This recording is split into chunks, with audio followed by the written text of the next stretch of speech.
public schools, and I'm also on the Health in the Park Steering Committee. And on behalf of that committee and on behalf of Health in the Park, I want to thank you for being here and participating in this very important discussion around mental health. Health in the Park is a grassroots initiative that explores ways for citizens to be more active and more healthy in St. Louis Park.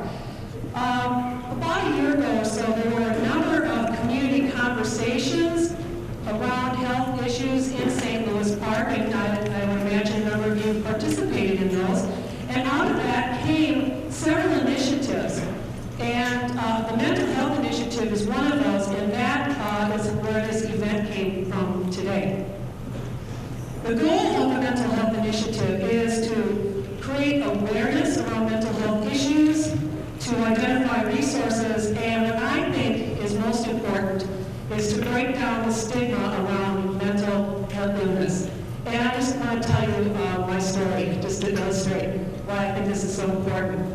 8 years ago, my son, when he was 15 years old, not 15 months old, when he was 15 years old, he was diagnosed with pervasive developmental disorder, not otherwise specified, dysthymia, and anxiety. Now, for the layperson, what I say is he was diagnosed with high-functioning autism, depression, and he has extreme debilitating anxiety, which makes it very difficult for him to participate in society. So, what do you do, right? When you're a parent, you get a diagnosis like that. Well, first of all, it's like, hey, now I know there's a reason for the behaviors, right? And then you go to your school district and you give them an IEP, and then you find what resources are available to you, what therapies are available, and things like that. But what I didn't know what to do is what do I say? And because I still felt like there was this like stigma around this, and I didn't know what I should tell people. But me being who I am, I just like to be honest. And I don't want to, there's no shame. I just wanted to be honest about it. So I asked my son, because he was 15 years old, and he gets a say, right? So I said, do you mind if I tell people what your diagnosis is? And he says, I don't care.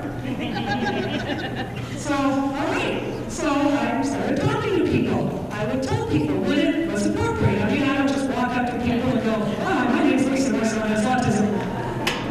But when it was appropriate and when it would come up in conversation, I told people. And what I found over the last 8 years, more than half the time, the person I'm talking to gets like a look of relief on their face.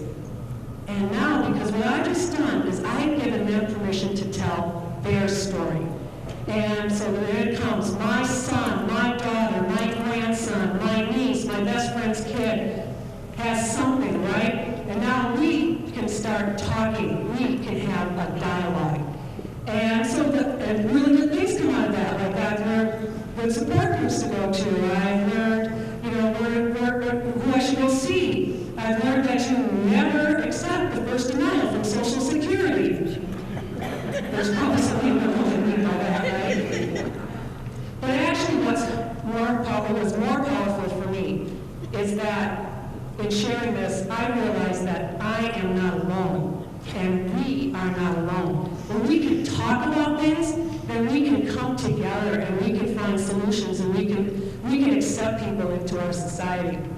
So that's why I think it's really powerful that all of you are here today supporting the Mental Health Initiative to break down the stigmas around mental health issues. And I also think it's important when well-known people like Ken Barlow come out and share their story, because that also helps to break down those barriers and those stigmas. I will be introducing him in a minute, but first of all, a couple of things. We'd like to thank our partners in this event, NAMI of Minnesota,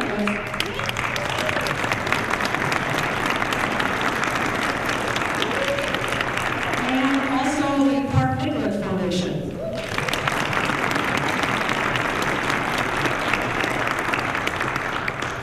And now, if you look at your schedule, here's what's happening. Next, I'll be introducing our keynote speaker, Ken Barlow. And then we're going to have a Q&A session after that. And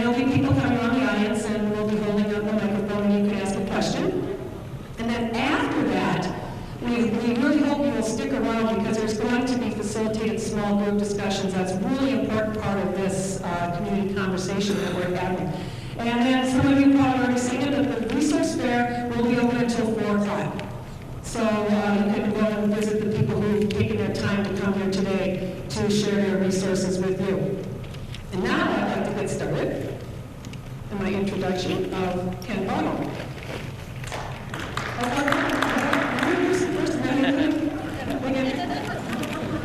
Ken Barlow is an Emmy Award-winning meteorologist in the Twin Cities. Ken has served as an adjunct professor of broadcast meteorology at St. Cloud State University. He is a past member of the boards of directors and trustees of the Boys and Girls Clubs of the Twin Cities. Ken also works with the University of Minnesota Medical Department,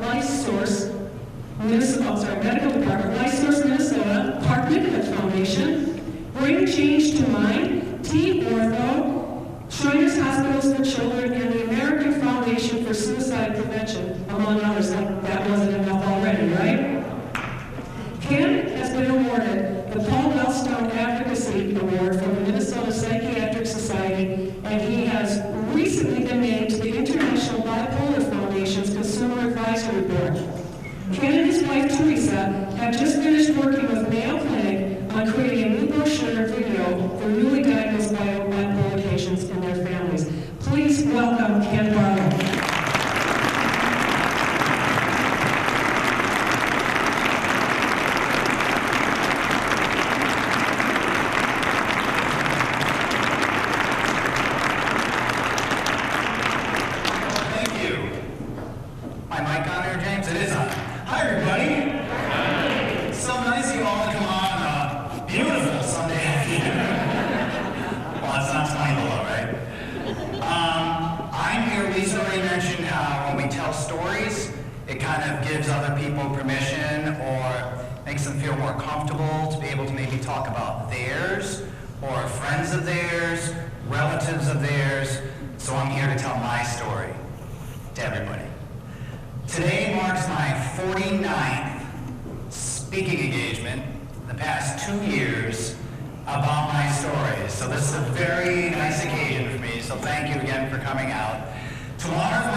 Teresa, my wife now, and me. So I decided to see the campus counselor. I went to school in New Hampshire, and there was a counselor there, one for 4,000 kids. It's better now. That's the way it was back in the 80s. So I went and sought out some help, and he said, well, it sounds like something's going on there. I said, really? So he actually sent me for a brain scan, which was then an EEG. Remember the pins that they put in your head and they watch the brain waves? They still do it, but that was before MRIs and all that stuff. So I drove to the hospital, borrowed a car from my roommate, and I laid there, and they did the brain scan. I said, finally I'm going to know what's wrong. And they said, there's nothing wrong, you're perfectly normal. No, I'm not. I'm things, but I'm not normal. I know there's something going on there. Because not only am I up all the time and doing all those other things I mentioned, I also have this dizzy, buzzy, not dizzy like the room is spinning, but just this buzz feeling. Like having a couple of drinks without drinking. That's the way it felt. So I just convinced myself that it was just the way Ken is. And it is, but something's a little off. Somehow I got out of that. I don't remember how, honestly. Several years later, I'm going through these up and downs and all this other stuff, but I'm thinking that's Ken, that's me. There's nothing wrong. And then came a time when I was working at Care 11. Gosh, our 17-year-old was just born, so it was 90, whatever that is. 97, because she's a December baby. So I remember coming home and laying on the couch one day after being at the playground with my other kids. And I just laid there and I thought, God, I just can't move. And that got worse every day, where I just didn't want to go to bed. I wasn't sad, I just didn't care. I just felt useless, I guess is the word. Not hopeless, but I just felt, just couldn't move, and I felt terrible. Because here we had these kids, I had 2 other kids at the time, and the baby, and I had a great job, and I had a great marriage, I lived in a great place, so you think that I had everything, so what the heck was I so about? So I'd lay around for a day, then I'd get up at 2 o'clock, shower, drive to Care 11, take a deep breath, get on TV for 3 minutes, smile, and go back to my office and put my head on my desk. I did that for a week, and it was so hard. Those of you who have had depression, which it turned out to be, which I didn't know what it was at the time, know exactly what I'm talking about. It's so hard to put on a happy face and act like everything's okay when you know something's not okay. So I just told my wife, and she knew, I said, I've got to go see my doctor, right? Because I hate doctors like most guys. So I finally went to the doctor, my general practitioner, and he tested me for a bunch of stuff, and he said, you have an August grass allergy. It was August, I'll give him that. And I said, gosh, I've never been allergic to anything. And he said, well, that's what it is. There's an inhaler at home. So I took the inhaler home, and I love to tell people that the good news is, I kind of got something going on. The bad news is I didn't get the right diagnosis. The good news is I slept really well when I was laying on the couch because of the inhaler. Take it, clear my breath, lay down, and I slept great.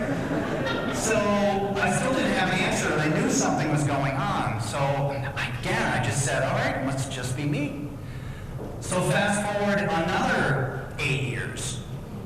Now, after going through all these ups and downs and just feeling horrible at times and feeling too great at times, just not knowing what it was, just thinking again, it's the way I am. Well, it turned out to be it is the way I am, but again, something was a little off. So now, my dad passed away back in, '05. And my wife and I had that discussion where she's from New England, I'm from New England, and we thought maybe it's time now to go back home. My dad died, mom's alone. That guilt that parents have your whole life, now the kids finally get it. So I felt just drawn to at least think about going back, and out of nowhere, I got a job offer from Boston. I didn't seek it out. It sought me out. And I said, well, that's divine intervention. So reluctantly, I left Care and went to Boston. My wife and kids stayed here while the kids finished school, and I started my job, and I was flying back and forth every weekend to see the kids and my wife and go back. I did this for months. One of the times I got off the plane after not being home for 2 weeks, and Teresa looked at me and she said, you look terrible. I said, really? I feel like I look great. I weigh 175 now. At the time, I was down to 160. I looked very bad, and big circles under my eyes. No, I thought I looked good. To me, I look great. That's the funny thing about what turned out to be mania is that you don't know what everybody else knows. You think everything's going along great, and everybody around you is thinking, yes, something's off. This isn't the Ken I know. But I didn't know what it was. So after being home, my wife made me promise her that when I got back to Boston, I would see a doctor. So I did. I said, because you know what? I had that buzzy feeling again. So I said, I know something's not right. You're right, Therese. I had that feeling like I did in college. I'm going to go see a neurologist this time, because the neurologist will have the answer. This is the weirdest thing ever, but when you have something that's not diagnosed, you hope for something. So I was hoping for a brain tumor, as awful as that is. I was hoping that there was something to grasp onto, to know that all these years, something that's been going on will at least be identified. So I had an MRI, went home, you know how long they take to read them. I don't know how long, it takes 10 days to read an MRI, but it did. You know what it's like, waiting. So I was waiting every single day, and finally she called and said, come on in, I have the results. And I said, oh, good. She would have told me if it was nothing over the phone. So I got there, and she said, we have your MRI results. And I said, and? She said, everything's fine. I said, no, it's not. It's not fine. She said, you have vertigo. I said, pardon my French, what the hell is vertigo? She said, well, it's when you're dizzy. And I said, well, I'm not really dizzy. The room's not spinning. I can walk fine. I just have this constant buzzing. So I tried to explain it even to a neurologist what it was. So now it's 3 strikes, I'm out.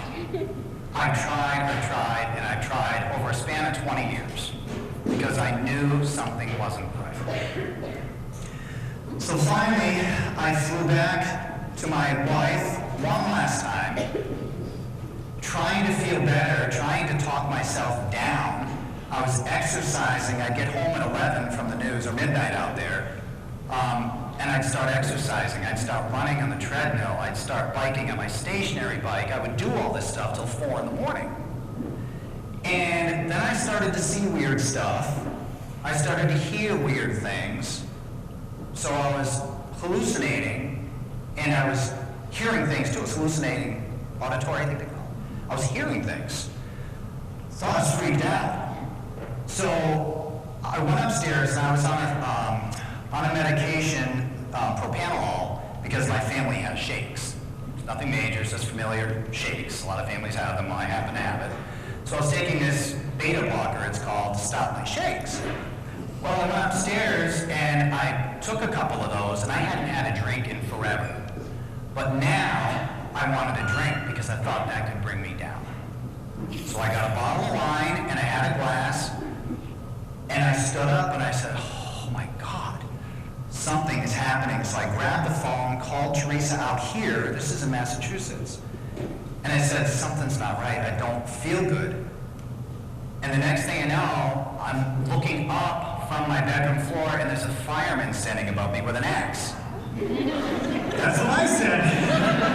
What the heck is going on? So I looked around, and the fireman looked down at me, and I swear to God he said this, and this is the one last thing I remember. He looked down and saw the bottle of wine there, and the glass of wine spilled, and he said, oh, he's just a drunk. And I love firemen. They to me are real heroes. But this one particular guy irritated the heck out of me because I looked at him and I said, I'm not drunk. And I was slurring, apparently. So they thought I was. So as he was leaving, I remember walking down the stairs, and my brother-in-law, who lived nearby, Teresa, had called me and said, go check Ken, something's not right, the ambulance is there, blah, blah, blah. So we walked in, the fireman was leaving, he looked at me and he said, we're going to the hospital. Just one look you could tell, because he'd known me for 20 years. So again, the last conversation I remember having was to the fireman saying, I'm not drunk. The last thing I remember seeing was the emergency room, sitting down with my brother-in-law. I opened my eyes, and Teresa's standing at the foot of my bed. I said, how did you get here so fast? And she said, it's been a week. So I lost a year of my life and don't know where it went. She said I was awake, I was talking, fairly lucid, I guess. She didn't know I didn't remember until I told her. They had me on so many medications to try to bring me down that I was so ramped up. So it kind of put me into another zone. And I was so out of touch. I was in the mental health wing. I used to call it different things until I realized really what went on there. I was in the psych unit, and I'm just sitting there thinking, I cannot believe my life has come to this. I don't belong here. This is One Flew Over the Cuckoo's Nest. That's all I ever knew about places. So I'm thinking there, and I'm just looking around, I'm saying, I don't belong here. So I was getting angry, because, you go through the stages of grief. I was told that I had bipolar disorder. So the Ken that I knew died, in my mind. So I was angry. I said, I don't have that. I have a job, I have a wife, I have kids, I have a house, I have 2 cars. I can't have that. Only crazy people have that. Because again, I knew nothing about mental health or mental illness because why did I need to know? I didn't know anybody with anything, so I thought. So I was a very bad patient. So bad that they put me in solitary for a week. I wasn't taking my medicine, I just wasn't being a good patient. And finally, what got me to be a good patient was when I was in the solitary unit. There were 2 rooms in glass, and you had to ask to go to the bathroom. You had to ask to do everything. So being at the time a 45-year-old man, I had to get up and go to the bathroom in the middle of the night. Guys get that? So I got up, and I knocked on the window, and the guard looked up, and I said, I have to go to the bathroom. So he said, oh, okay. So we got up and unlocked the door. I said, thank you, and he walked me down to the bathroom, which is very humiliating, but it's what they do. So I went into the bathroom, and I stepped in urine. It was everywhere. And I came out, there's only one other guy back there with me. He was in a different room. And I looked at the guard. And of all the doctors, all the nurses, everybody that I was in contact with in that hospital that told me you have to take your medicine, you have to be, do all this stuff. The guard is what got me to do it. Because when I came out and my feet were wet with urine, and I said, that guy peed all over the floor. And I will never forget, I just got goosebumps thinking about it. He took his glasses and tilted them down and said, remember where you are. And I said, you're right. I do know where I am. Thank you for saying that, because now I'm going to take my medication. I've got to get the hell out of here. So finally I started taking my medicine. I was able to get out a couple of days later. I called my mom, who hadn't been, she was only an hour away, and Teresa, my wife, said that she hadn't called, even though Teresa called her to say I was in the hospital. Teresa didn't tell her what I had. So when I called her, I said, Mom, I have bipolar disorder. And she said, oh yeah, Dad had that. So, and then the saddest part is that she said he was just too embarrassed to tell you. I said, what?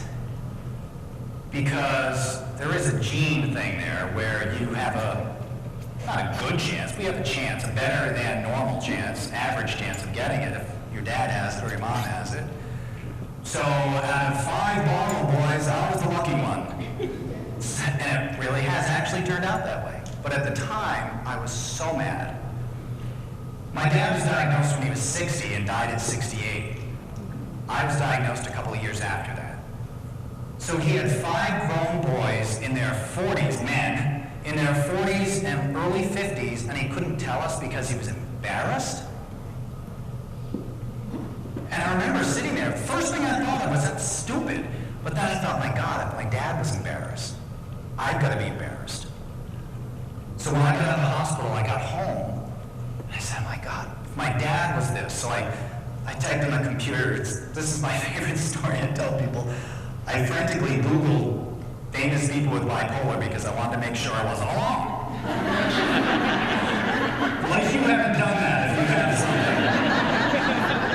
So I said, please tell me. Well, Winston Churchill popped up. The guy that helped save the world from the Nazis. I said, well, that was good company. And I typed it in again, and Ben Stiller. never guessed he was bipolar, had bipolar. I'm doing pretty good. Enter Britney Spears.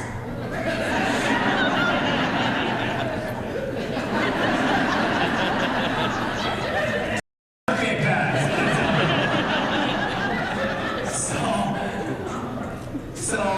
But this was at a time, I don't know if you remember, but she was shaving her head and she was acting erratically, and if I'd known then what I know now, I'd have seen it. Like Lindsay Lohan, I can see she has either bipolar or schizophrenia. I can tell. People are laughing at her. I'm not laughing. And people who understand mental illness are not laughing at Lindsay Lohan because you know something's not right. And so anyway, she's doing that. There's another actress, I can't remember her name. What's that? Carrie Fisher. She's very well known, but there's another one she was in Hairspray. Yeah, Christina Jones, but there's another young one with blonde hair. Thank you. Bynes, what's her name? Amanda Bynes. So she's the latest one who is having these publicly known weird things. But again, I know there's something not right. And those of you who understand mental illness, it's not a laughing matter. A lot of people are laughing. TMZ puts her on and they laugh at her. It's not funny. So anyway, back to my thing. So then I said, well, that's great, but I work in TV. They promote me as perfect. Why is that funny? I have, we have perfect makeup, we have perfect suits, perfect hair, these two. Perfect, all this stuff. So if they know, if the people watching TV know that I have this flaw, my God, I'll lose my job. Nobody will watch me. Nobody wants to watch somebody with a mental illness because they'll be thinking the whole time, when's he going to freak out? That's what was going on in my mind. So then I thought, well, that's what Dad was embarrassed about, people finding out, obviously. So for 5 years, my wife and I built a wall where we convinced ourselves, because of me, that we should hide this. Nobody can know. I didn't even tell one of my own brothers for about a year. I was so embarrassed. So I built this wall with my wife. She would go into Walgreens and Sam's Club, wherever, to get my prescriptions, because I was afraid people might recognize me. And I was there all the time, getting all the stuff I needed to get. It's like I paid a mortgage at Walgreens every month. So because of that, she was going all the time for me. So it got to a point where I just got tired after 5 years of doing this.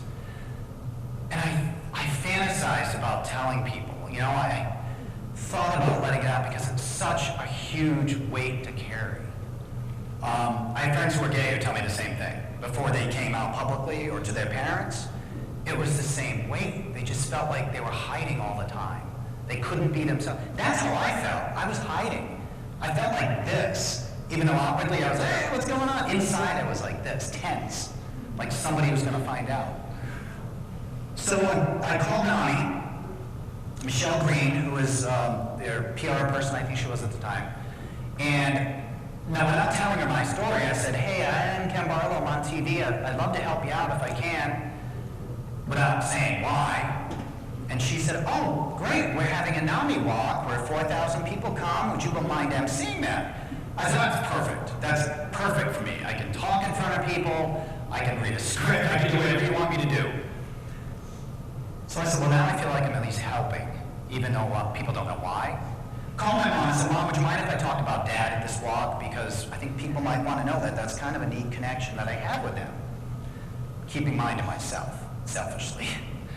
So I got to the walk and I told my dad's story, and I like to say, because it's true, I looked out and I saw these 4,000 people holding banners and the stigma, holding signs, I love my bipolar life. I mean, all these things, and I'm standing there, and I told my dad's story, and something just happened, and I just cracked. And I said, but the story doesn't end there. And I just told the story that out of 5 boys, I had bipolar disorder. And everybody clapped! We've done that 5 years ago, and everybody clapped. Well, you couldn't do it better in front of do it in front of a better audience, and people understand exactly what it is. And how hard that is to keep inside. So I got to my car, and I called my wife, and I said, hi,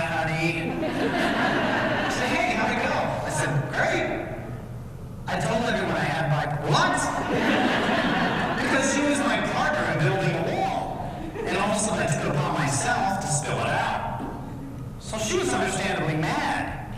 And it took her, seriously, a couple of days. I didn't understand it at the time, but I do now, how it was pretty, I don't know if it was selfish, because I was doing it for the right reasons, but it was kind of because I didn't discuss it with her. But it took me a couple of days to get through to her. I didn't think about it. It literally just came out. And then it was in the St. Paul Pioneer Press. Banner headline.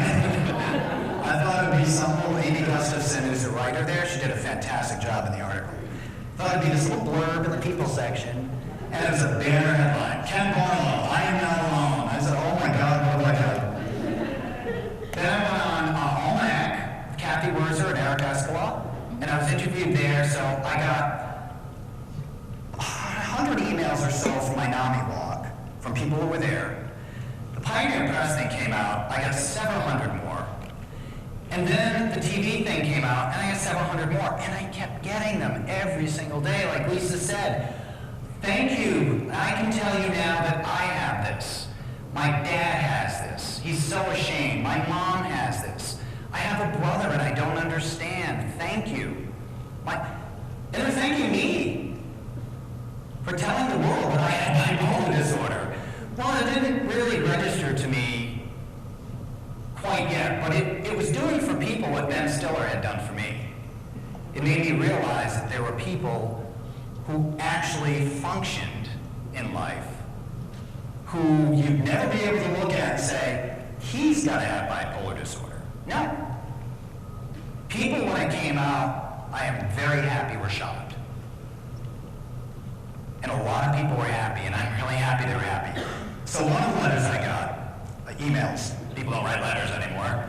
I got an email, and I'm going through all the emails, like, oh my God, that's so nice, it's so nice, and I'm answering every single one of them. I answered all, I don't know how many thousand it was.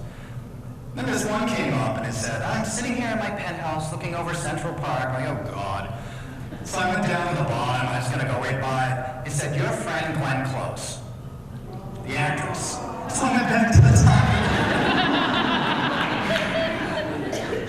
The article from Amy Gustafson from the Pioneer Press somehow ended up on her computer overlooking Central Park.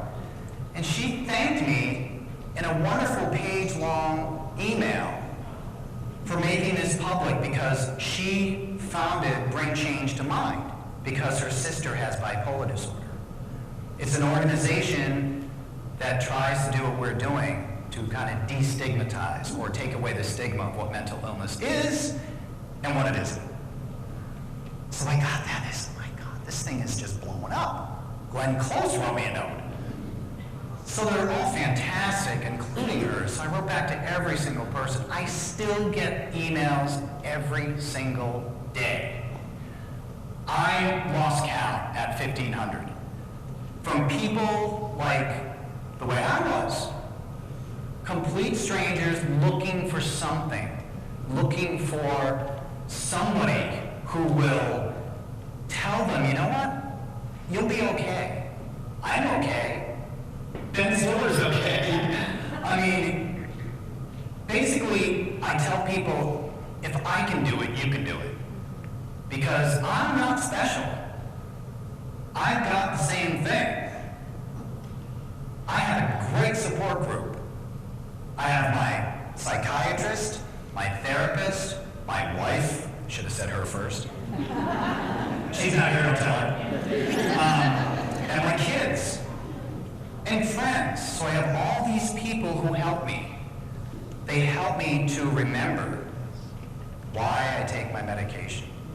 Because there have been times, where just like every other patient, I get to a point where everything is great for a couple of weeks or a couple of months, and I say, do I really need this Tegretol? Do I need this Wellbutrin? Do I need these? Well, yeah, you do. Because the minute you take one of those away, which are prescribed to you out of love, not because people are trying to get you, but because they're trying to help you, you'll derail so fast. And I've seen it, where people derail because they stop taking their medicine.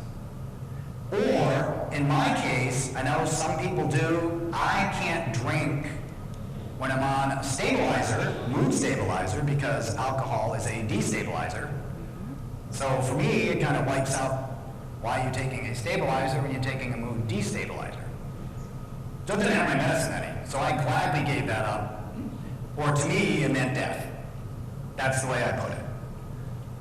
But again, back then, 7 years ago or 8 years ago when I was first diagnosed, that was something else I grieved about. I loved watching football, having a beer. I loved going to dinner, having ribs and a beer. It was part of who I was. So when that fabric of my kind of being started fading away, it was that first anger thing that I had. But then I went through all the stages of grief, and finally I accepted it. And that's what's allowed me to come forward and talk to people. And wherever I go, the funny thing about the Mayo Clinic thing, I went and talked to the doctors down there in May or June this past year, which was mind-blowing, by the way. So I'm standing at a podium that said Mayo Clinic, and here's a kid from the projects in Rhode Island speaking of this giant hospital thing. So for me, it was very intimidating, but it was amazing because the doctors were actually listening, and I didn't have to pay them. Talking about mental illness. So they were listening and they were asking questions, and because doctors want to hear it too from people. They want to hear how they can help people more, which is why every semester I work at the University of Minnesota with incoming or current residents, medical residents, who want to hear what it's like from a patient's perspective to have a mental illness. So I go and I speak to these medical residents. My next one is in April, and I tell them, this is my story. I was misdiagnosed 3 times, so it's not always what people think. It's not always somebody just literally snapping and losing touch with reality. It could be feeling buzzy. It could be not sleeping. It could be exercising too much, not eating right. There doesn't have to be I don't want to say medical because it is medical, but there doesn't have to be something going on vitamin-wise or heart rate-wise. It could be something mental in your brain. So I tell them that. The other thing that led to my acceptance is something I tell these residents. I say the one thing that led me finally to this acceptance was when my doctor looked at me when I was just a pain. I was listening and I was taking my medicine, but I was grumpy about it. And he said, you do know that this is a medical condition, don't you? It's not something in your head. He said, well, it is in your head, but it's something you can't help. And I'm a pretty smart guy, and I knew that, but to hear the doctor say that, saying it was nothing I can control, I thought, you're right. I can't control this. The medicine bridges the gap, what my brain does and what it doesn't do. It's just a bridge to connect them. Nothing more, nothing less. It's not something I can sit and say, okay, today I'm not going to exercise for 8 hours, whatever it is, I'm not going to not eat, because it just happens. You can't help it. It's in your brain. It's not something that you can decide, I think I'm going to go 90 miles an hour today because I feel okay about it. No, people who are manic sometimes do those kind of things. I did those kind of things. The worst thing I did was, Randy Shaver? Who doesn't know Randy? When he still does the Rush Creek Golf Tournament, he did this golf tournament. I was home, and this is before I was diagnosed. It's one of those times I'm exercising all the time. I'm feeling like the best meteorologist in the world, and the best dad, and the best husband. My wife will tell you it was. But I was feeling that really great feeling, and I told Randy I couldn't go, but I said to my wife that night, I think I'm going to go to the dinner and surprise Randy. So I showed up at the dinner at Rush Creek Golf Course. He said, Barlow! I said, hey! So we talked and laughed, and I sat down, and they started an auction. I bought a $5,000 pool table.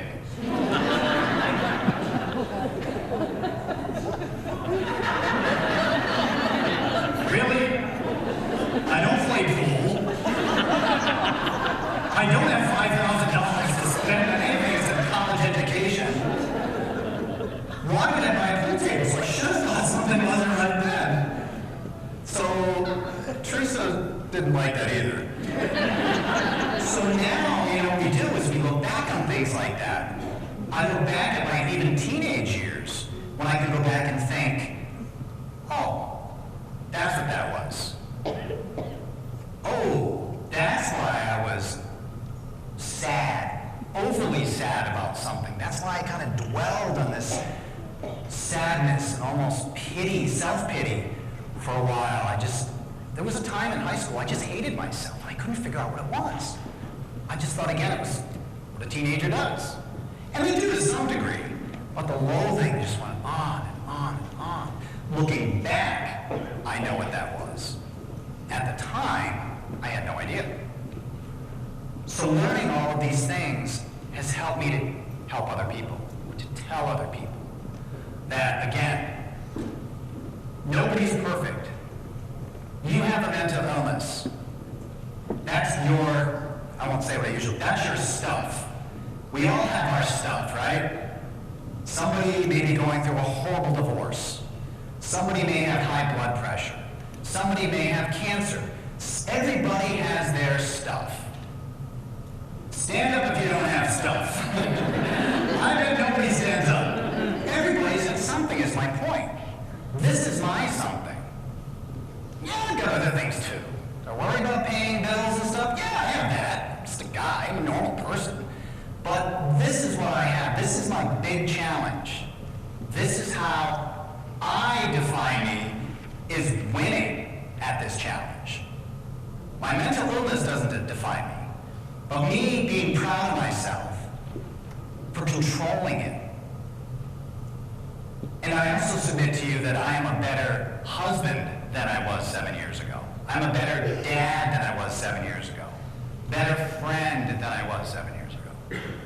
I'm just a better person with a diagnosed mental illness than I was before. I like me. I'm proud of me. And those of you who have a mental illness should be so proud of yourselves too. Because I know other people have other stuff, like I mentioned. But for you and me to do what we do, I cycle very fast. So my medication changes a lot. And I know those of you out there know what I'm talking about who deal with that stuff. So many changes of medicine, so many side effects, I have terrible dreams a lot of times because of what I have. I have what's called night paralysis, where I lay in bed and right when I'm starting to fall asleep, I feel somebody next to me, but I'm there. I know this is happening and I can't move. And a lot of people get those, but I get them a lot. So my wife, God bless her, she doesn't go to bed at 7 o'clock like I do to get up at 1 in the morning. So she will come up and lay next to me in bed, and when she hears me kind of struggling a little bit, she'll kick me, which I'm sure she enjoys. But it's a good excuse, because she knows it's another way that she can help me, and it wakes me up. It hasn't happened for a while, knock on wood. It hasn't happened for about a month. But when it does happen, she's there to help. So you can't do everything on your own. No matter how proud I am of myself, nobody can do everything on their own. I can't do this alone, but the part that I can do is I can take my medicine. That's what I can do. What I do is my doctor suggested and told me is to chart my mood. So I do a chart. And even when I don't know, I can feel these little things going up and down, but when I look at the chart, I can see this pattern of where I may be headed, because there's a definite pattern, there's definite triggers that I have and that everybody else has who has something like this. And you know what the triggers are, so we try to either avoid them or deal with them. And I look at my chart sometimes and I can compare them and I see the same pattern that led to either a big down or starting to go up. So I know to tell my doctor, it's called hypervigilance. You have to really be aware of your own self. You have to really be in touch with yourself. So that's what I do. But you can't do it all yourself. somebody is there for you. If you're sitting in the audience and you feel alone, and you feel hopeless, and you feel like everyone's abandoned you, you may think that, but there's somebody there who loves you, and somebody there who will care for you, and help you and support you. Because if it wasn't for my wife, and sorry, this always happens at this part. If it wasn't for my wife, I don't know where I'd be right now. And my 16, 17-year-old daughter now, but when she was 16 this summer, I spoke to Hazelton, and it was a big picnic, and she wanted to come. And none of my kids had ever come to any of my talks before, because they lived it, they don't have to hear it. But she came that day, and I will never forget, and my daughter's gonna be there tomorrow, the other one that has never been. So these are more emotional than usual, and my family's there. So I see my daughter standing off to the side, and they say, well, what keeps you going? What keeps you on your medication? And I pointed at my daughter, and I said, she's right there. And every time I think about not staying on my medication, or if I think about anything else that's not keeping me in line, I think about Caroline. I think about Meredith. I think about Patrick, my 3 kids. I think about Teresa, who has been the most amazing person to go through 30 years of this stuff with me and come out smiling.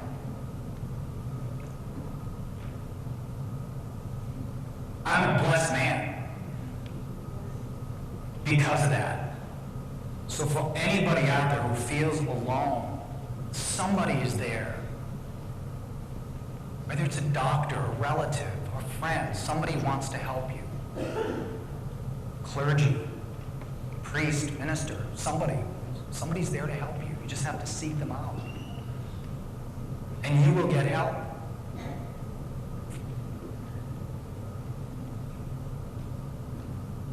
Sorry. And where was I? Sorry. Somebody's there to help. Thank you.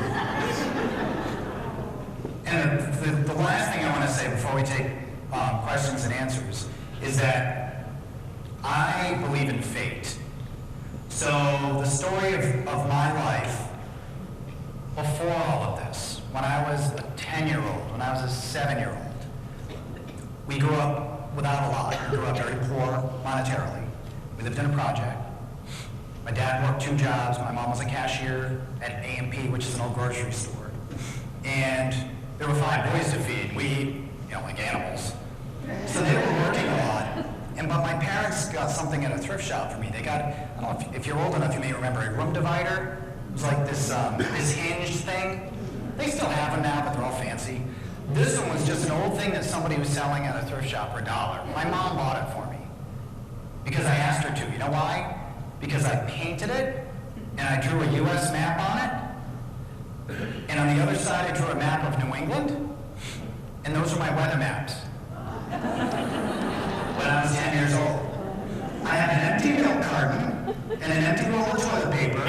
That was my camera. And I know, right? So I set it up on my dresser, and I had this big thing on the wall. While all my brothers were all playing football, I was doing the weather. On WKJB, Kenneth John Barlow. I made my brother, who was 5 at the time, come in and he was Don the Anchorman. So my point is, I knew from the beginning what I was going to do. Then the fact that I'm in such a high-profile job, that this came along, that my diagnosis came along. This is what I'm supposed to be doing. My high profile in the community, the way I can talk to people, because that's what I do for a living, it all just came together. And I truly believe that this is exactly what I'm supposed to be doing. 49 speeches later, and many more to come. It's been about 2.5 years, and I have never been happier in my life. So thank you so much for coming. We're going to take questions and answers, but I least have time.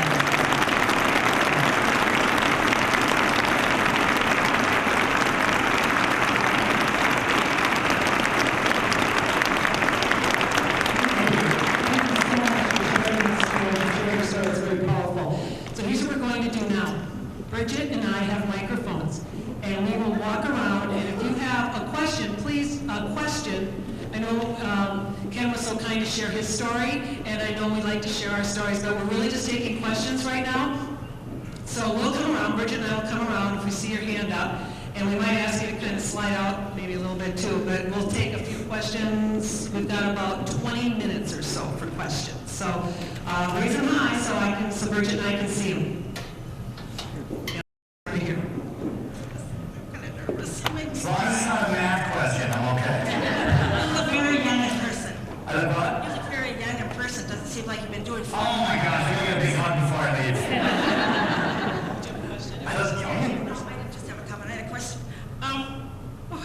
I was diagnosed in my 40s, and I just, about depression when you were in your teens. Did you think you just had depression, or did you, when I was, like 13, I'm trying to articulate this. I was just depressed, but when I found out I had bipolar, now, where are you now with it?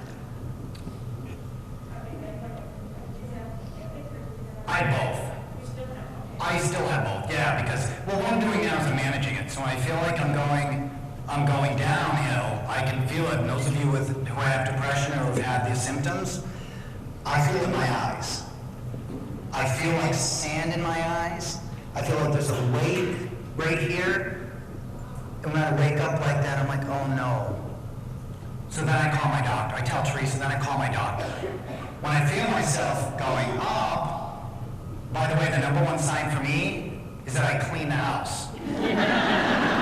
So when I tell Teresa, I think I'm going up, I clean all the bathrooms.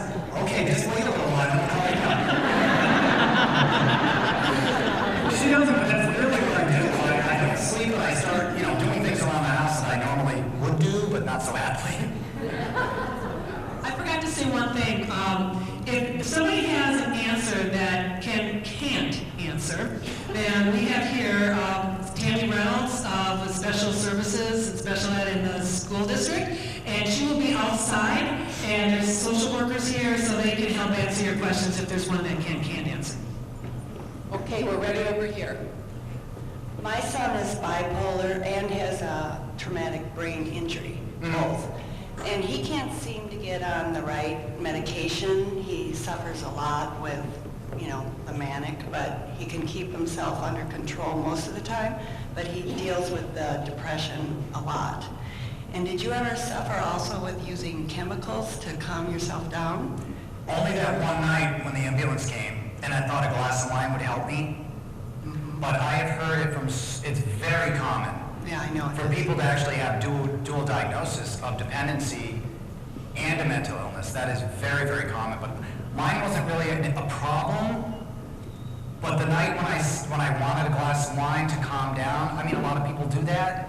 But looking back on it, for me, it was really, I needed that to calm down. I needed something to bring me down. So I didn't have it for a long time, just one night. I think he uses that to calm down the anxiety that he has so much, and then he gets caught up with using that. But also with the medication, did you have to try a lot of different medications? Oh my God, I still do. Yeah. Because there's no magic bullet. What works for your son probably won't work for me. Likewise, what's working for me right now won't work for him, which is the horribly frustrating thing for relatives. We say we're really strong people, like I said. My wife's the strongest person I know. So those of you who are caregivers, family members of people with mental illness, I think you are stronger than we are, because you see it when we don't. And the things that my kids saw that I don't really remember being were bad. So for them to take on that, for my wife to take on all the stuff she did, so for you to be helping your son, I just think that's amazing. So what eventually will happen is that he will get to a point. I know it seems hopeless, but there will come a point. It took me a while. It took me a couple of years to get to a point where I started to feel okay without being overly drugged or not drugged enough that I felt so down.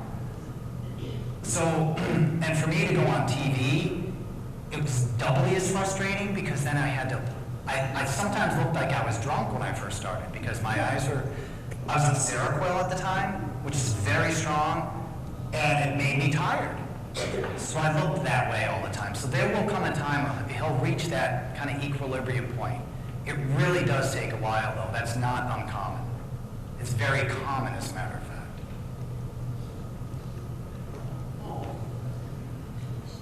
Yes, my name is Patty, and I was wondering, my original diagnosis was depression because I was married and I just was so tired and I was going to school during internship at the Minnesota Daily as a writer, and I was trying to be a good housewife to my husband, and I had a job too as a secretary. And it was depression. And they changed it to manic depression after I divorced. Oh, Ken Barlow? I admire you very much. I see you on Channel 5 News all the time. And my question is, did you have any trouble getting through school once you were diagnosed? I wasn't diagnosed in school, but school was very hard because I think it's because I wasn't diagnosed, so I didn't know what was going on. Everything was happening at once, so I wish I had been diagnosed when I was in school. Probably wouldn't have been as, it wasn't horrible, but it probably wouldn't have been as difficult. Thank you. Okay, we have one over here. Hello, my question is, I have a friend she's bipolar, but she won't admit it. And I'm just curious how, it doesn't sound like you had a lot of denial, and she's been having this denial for 15 years and has lost her house, her job, her husband, and almost her life. I had denial. I had denial for a long time. That's part of the grieving process. I was in total denial. Like I said, how could I don't have that. And I fought it. I told my wife at the time, I remember saying, these doctors don't know what they're talking about, because I didn't want to believe it. I had denial. It didn't go on for 15 years. Everybody's different. Because I accepted it in 5 years, somebody accepts, I met with a police officer, I won't say what town he's in, but I met with a police officer, his partner, and his family, because he had just been diagnosed as bipolar, and he wanted to know how I got to this point. And I said, well, it took me 5 years. But for him to come and sit down with me like that, I think it's already come to him. Because I would never have done that. And I told him that. I said, you are so brave to do this, because I would never have done that. So I talked to them for about an hour, and it seemed to go okay, but he was already at that point it took me 5 years to get to. Your friend's taken 15, which is awful, I know, especially for those of you who love him. So everybody's different. Everybody will accept it when they do. It took me 5 years. I have a question about employment implications and revealing it to employers, that there can be negative consequences. There usually are with a lot of people. I have been so lucky because, people talk about the Hubbard family who owns Channel 5. And a lot of people, I used to believe that they didn't care about anything except for making money. That's all they cared about. Then I worked there. And when I told my boss, this is what happened at the Nami Walk, this is what I want to do, is go forward and talk about this. And I kind of sat on the edge of my chair waiting for her to say, you can't do that. You're a public... She looked at me and she said, you have to be who you are. I said, so I can do it? And a Hubbard, that was my news director, who's not a Hubbard, but the Hubbards upstairs were 110% behind me, are 110% behind me. In fact, people don't know that what they have done for some of our employees who have found out that they have an addiction, they have taken that person, paid for them to go to Hazelden for 30 days, kept paying their salary, and then held their job for them. Yeah, see, it's again one of those things where I believe everything I heard before I started working there. They also do so many other charitable works that it blows my mind. But I haven't had nothing but support, but I know there are some people who can't do that. I know that. So I'm not under that illusion that everybody can do what I did. I was just very lucky because I was terrified. Even when I came out of the NAMI walk, I was terrified that we'd get back to the station. But like I said, I'm a blessed man, so. You had touched a little bit on on sleep paralysis. Can you give a little bit more description of what that feels like for you? Well, I have that as what we call night terrors, where the paralysis is when you first lay down and you start to go to sleep. But your mind is awake. I can tell that something is happening around me, but I can't move to change it. That's where the paralysis comes from. I'm fully aware that I can't move to change it, which makes it even scarier. The other night terror things are just horrible dreams. They're just not really bad nightmares that happen. And it's just, again, that's just a side effect of what I have, and I just deal with that. And Teresa kicks me.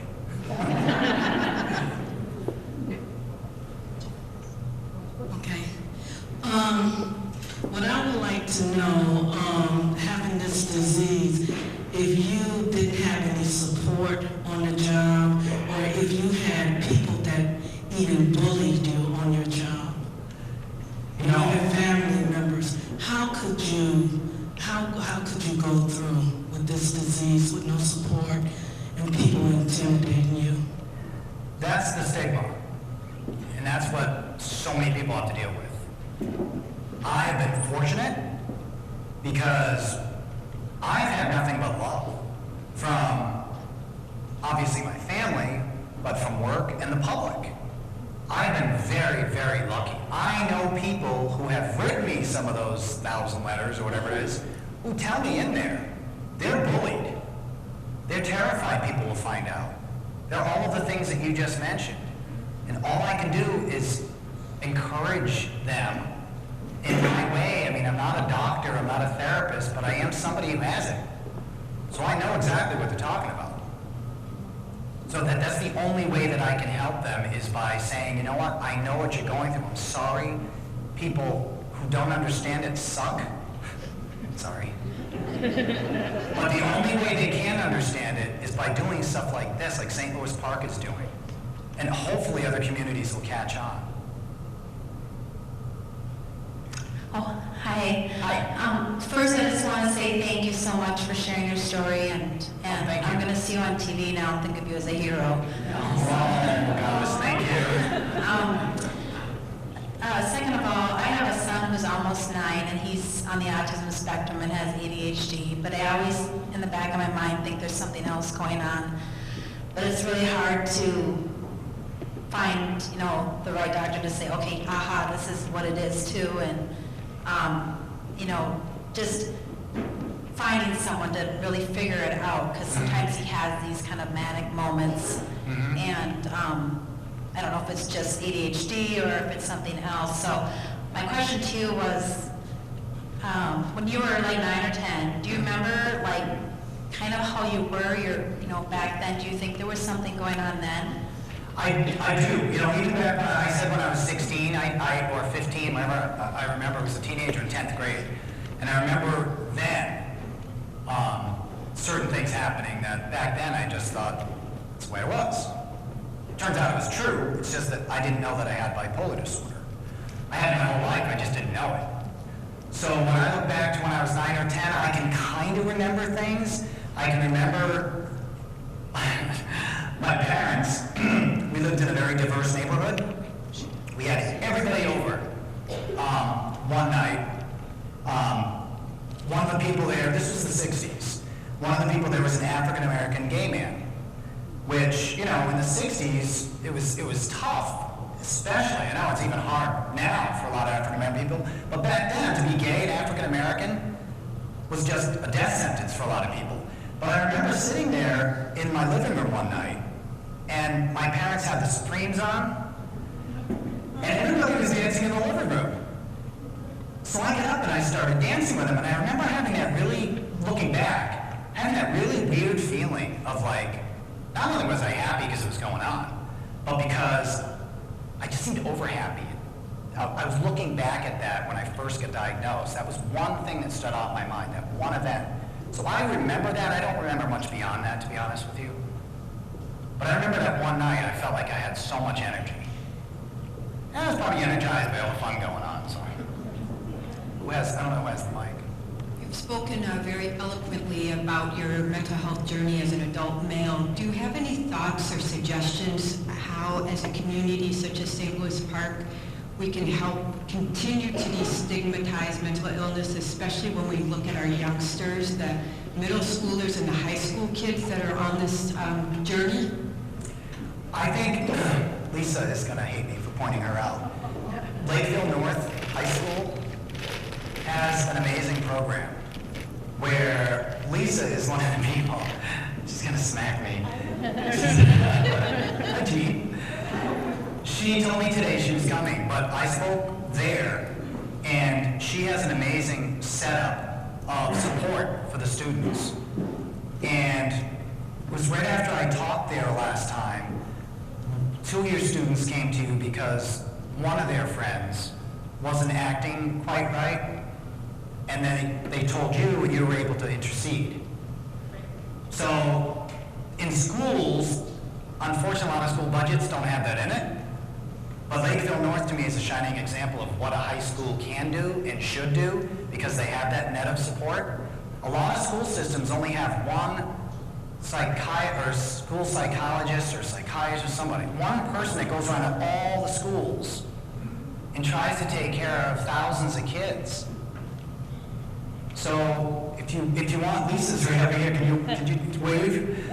She's right in the back here. If you would like to talk to her about what schools can do, she's in the purple shirt right here.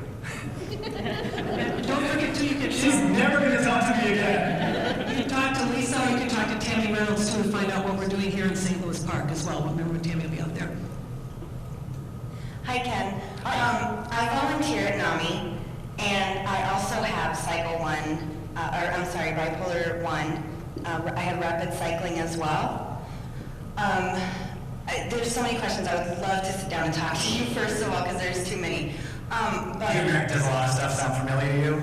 Amazingly. Yeah. Yes. That's what I get. We're like in a club. Go ahead. It's an exclusive club, so don't you all try to get in. It's just textbook. No, my question for you though is, you said that you keep, taking different meds. How do you do that? Because I have a very tough time with that because I haven't had good luck. Because it does so much to your body Right. that I almost always end up in the hospital. And so I've told them, just if you're going to try anything on me, just put me in the hospital first because that's where I'm going.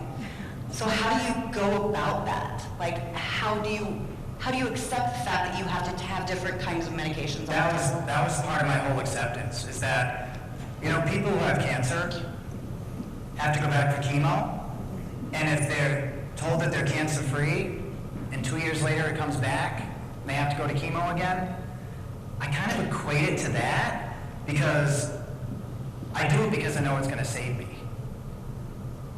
Like the cancer patient goes because they hope it will save them. They know that's what they have to do. I know this is what I have to do. If I don't do this, I don't even want to think about what the result will be. That's how I do it. It's just what I have to do. If I had high blood pressure, I wouldn't think a second about taking that pill every morning. Sometimes they have to adjust the strength of that too, or cholesterol, or whatever it is. This is just our stuff that we have. We just have to do it. Does that help? Who's next? Oh. 3 months ago, I was diagnosed with bipolar 1, and I've had an amazing amount of support from where I work, Barb Nicolette, actually, and my husband, which after 30 years of crazy, I can't believe, you know. What I'm curious about is I have 3 kids, and how you dealt with, you know, telling your kids, and were they involved in therapy with you? I'm fairly new, I mean, with the diagnosis, even though I also knew for, you know, I've been misdiagnosed, I can't tell you how many times, but my youngest is 10, so I don't know what age your kids were, but he's having a lot of trouble, you know, understanding, and I was just curious how you handle that with your kids. It depends on their age too. I mean, they probably have people who can help you outside with that more than I can, but what worked for me is that my wife actually talked to them first. Because when I was in the hospital, she had to tell them something. Well, my 7-year-old was way too young. She just knew Daddy didn't feel good. She didn't need to know specifics at that time. Now that she's 17, she has grown into the model person who will see something that I'm doing, whether I look higher or looking low, and she'll say something to me. So they've gotten to that point. For her, it's been a learning curve all the way through. For my other kids who are older, we were able to tell them because they each had, this sounds really weird, but they each had psychology courses in school. So they kind of understood what it was. So that, how old are your other 2 kids? 26 and 31. You have a 31-year-old? You look good. I think she's having more trouble than my 10-year-olds. It's mostly, I'm wondering, you know, did you involve your kids in therapy? No. My son's 27 now, and he got it pretty much right away because he was older. My 23-year-old daughter, who's now the nursing school student, she had a little bit more difficult time with it because she was, gosh, I remember 16 at the time when it happened. So she's already having her own issues being a 16-year-old girl. And then Daddy comes along and dumps this on her lap. So she had a really hard time with it because of that. But she too has grown to accept it. She can tell me now when she sees something, Dad, I think you're a little bit up today, or I think you're... She doesn't have to say it often, but when it does need to be said, she'll say it now. So they've grown into, it wasn't just an overnight thing. So, I mean, for me, I didn't have that. I had that perfect world scenario in my mind. But then when I thought it through and thought, well, how would I feel if my mom or dad said this? It would be really hard. So I think they're just doing what kids do. I mean, an expert can tell you more, but from what I went through, it took them time. They didn't just say, oh, okay, and go on and, you know, met the kids down the street and had a soda. It wasn't like that. So it'll just take some time. They'll get there. Okay, this is the second to the last person. You know, I want to thank you very much for coming and talking about mental health, because it is quite an issue this day. And many, many years ago, I was very depressed, and I went to the psychiatrist, and I told her at that time we called it not bipolar, manic depressive. So, you know, that's many years ago. And I told her, I said, you know, I feel better when the weather is warm than I do in the winter when it's cold. She said, well, you're not manic depressive, you have SAD. Yep. Well, because at that time, if you were depressed, I was ashamed to tell anybody. I was ashamed to tell anybody that I took an antidepressant. I mean, now I'm not, because... Good for you. It's out, but even my father-in-law told my husband to divorce me because I was depressed. That's what depression and mental health problems were in those days.